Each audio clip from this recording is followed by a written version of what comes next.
Teka muna mga kapatid, magnilay muna tayo. Alam mo ba na si Queen Elizabeth I ng England ay hindi kailanman nag-asawa at tinawag ang sarili na Virgin Queen? Ang kanyang pamumuno ay puno ng kapangyarihan, ngunit siya ay nag-iisa, walang anak, walang tagapagmana. Sa kabaligtaran, ipinagdiriwang natin ngayon si Maria, Ina at Reyna. Nasa kanyang oo sa Diyos ay dinala ang hari ng walang hanggang kapayapaan. Sa aklat ni Isaías, ipinangako ang isang bata, isang prinsipe ng kapayapaan.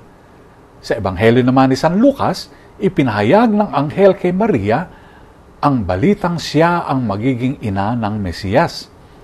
Ang kadakilaan ni Maria ay hindi nasusukat sa korona, kung hindi sa kanyang kababaang loob. Ang kanyang fiat o maganap nawa sa akin ang naging trono niya. Ang kanyang sinapupunan ang naging luklukan ng Diyos. Reyna si Maria hindi dahil sa pamumuno sa mga bansa, kung hindi dahil sa pagsunod ng buo sa kalooban ng Diyos.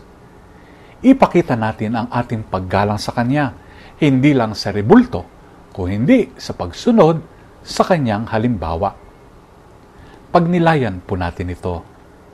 Amen.